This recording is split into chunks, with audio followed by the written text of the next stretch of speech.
Hello, I'm Dennis Green, President of Church Development and founder of the Stewardship System.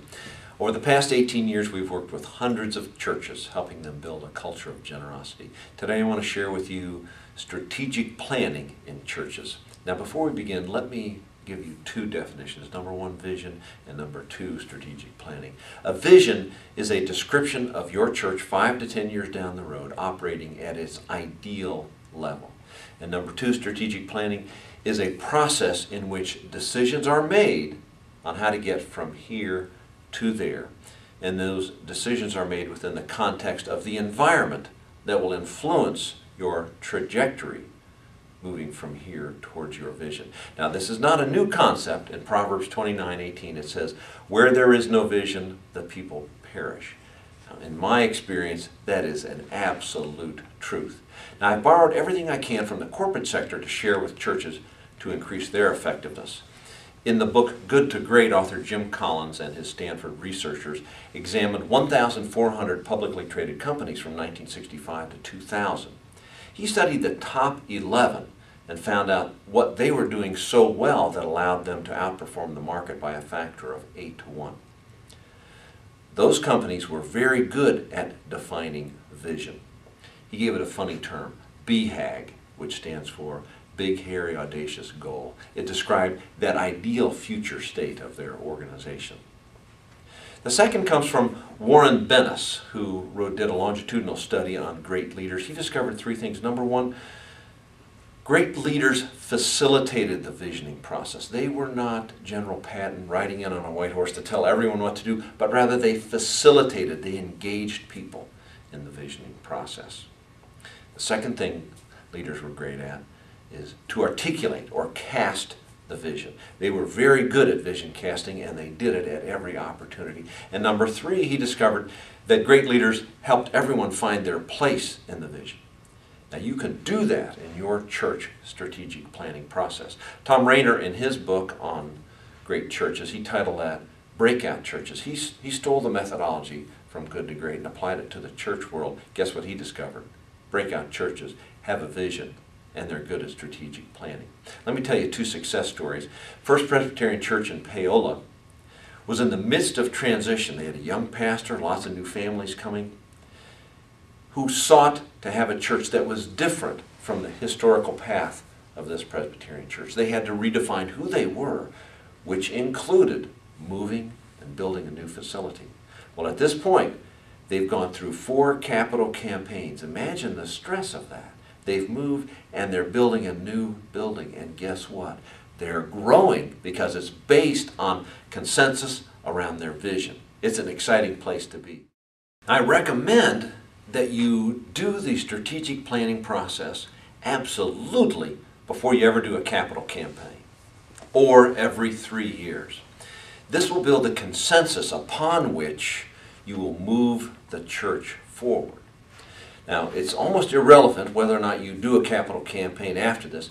It will have a positive effect on generosity, which brings me to my second success story that I mentioned earlier.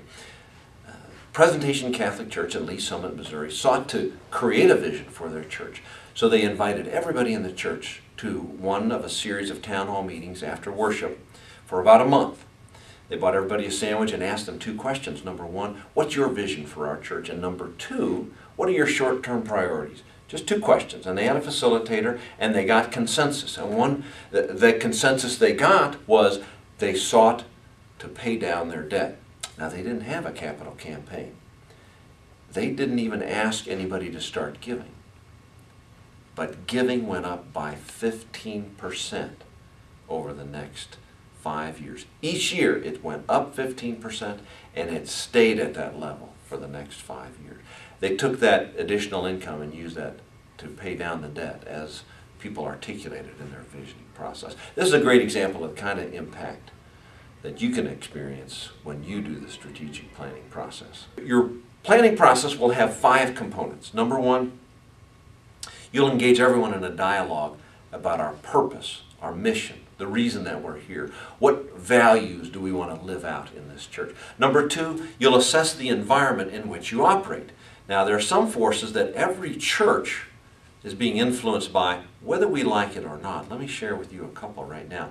The first, the decline of denominationalism. If a person is born a Methodist, they won't necessarily choose to attend a Methodist church as an adult.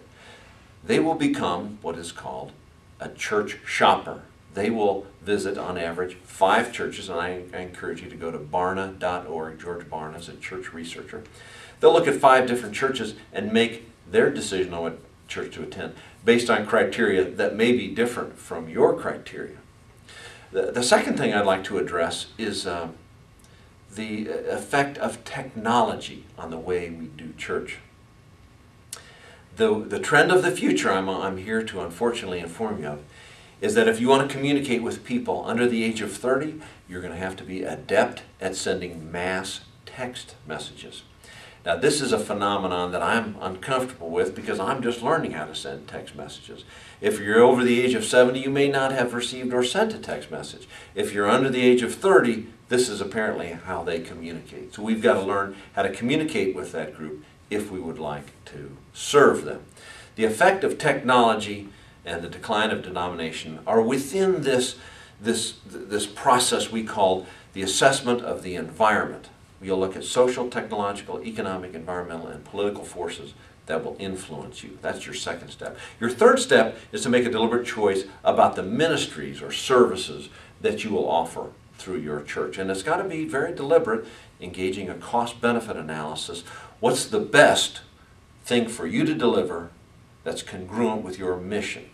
The fourth step is to define that vision. Now that you've gone through the process of defining your driving values and outcomes, looking at the environment, picking the businesses you'll be in, then you look at the future and say 5 to 10 years down the road, what do we want our church to look like and sound like and act like?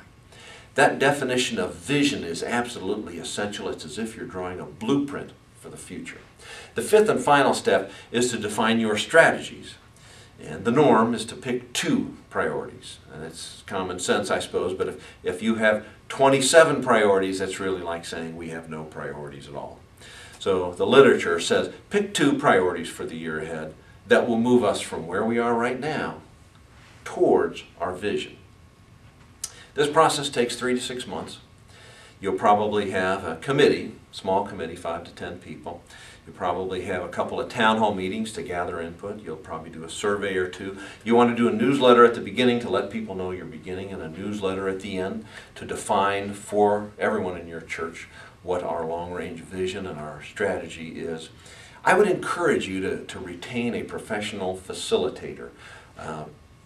Here's my phone number and here's our website. Please click on that, and I can offer you links or connections to professional facilitators. In my own church, we hired a professional external facilitator, and man, they can move things along quickly and smoothly. If that's their life and they're good at it, they'll be a good servant to your church. If I can help, don't hesitate to call. Good luck and God bless.